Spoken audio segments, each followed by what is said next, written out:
തമിഴ്നാട് നിയമസഭാ തെരഞ്ഞെടുപ്പിൽ രാവിലെ തന്നെ വോട്ട് രേഖപ്പെടുത്തിയിട്ടുണ്ട് സിനിമാ താരങ്ങൾ ഉൾപ്പെടെയുള്ള പ്രമുഖർ. തമിഴിന് സിനിമാ ലോകത്തെ താരങ്ങൾക്കൊപ്പം ജയറാം, ദുൽഖർ സൽമാൻ ഉൾപ്പെടെ മലയാളി താരങ്ങളും ആദ്യ മണിക്കൂറുകളിൽ തന്നെ vote ചെയ്യാനെത്തി.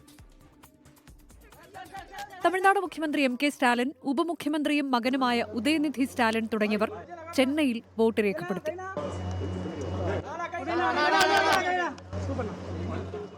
സേലത്തെ സിലുവംപാളയത്ത് AIADMK general secretary Edappadi Palaniswami vote ചെയ്തു. TVK അധ്യക്ഷൻ വിജയ് ചെന്നൈ വെയിൽ ഇന്റർനാഷണൽ സ്കൂളിലെ പോളിംഗ് ബൂത്തിലെത്തിയാണ് വോട്ട് രേഖപ്പെടുത്തിയത്.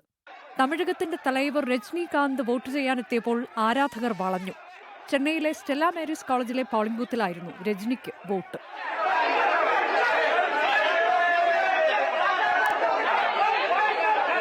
നടൻ ജയറാം, കാളിദാസൻ തുടങ്ങിയവർ ചെന്നൈ വത്സരവാക്കം ലാമെക് സ്കൂളിലെ ബൂത്തിൽ വോട്ട് രേഖപ്പെടുത്തി. പൊള്ളുന്ന വെയിലും നോക്കി എത്ര നേരമാണ് ആളുകൾ ക്യൂ നിന്ന് വോട്ട് രേഖപ്പെടുത്തുന്നത്. വളരെ നല്ല കാര്യമാണ്, സന്തോഷം തോന്നുന്ന കാര്യമാണ്.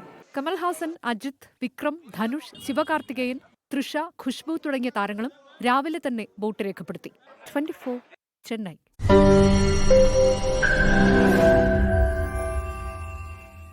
ലോകത്തെവിടെയായാലും ഏത് സമയത്തും 24 വാർത്തകളും ഓഗ്മെന്റഡ് റിയാലിറ്റി പാക്കേജുകളും എക്സ്പ്ലെയിനറുകളും വിശദമായി കാണാൻ ഞങ്ങളുടെ യൂട്യൂബ് ചാനൽ നിങ്ങൾക്ക് സബ്സ്ക്രൈബ് ചെയ്യാം.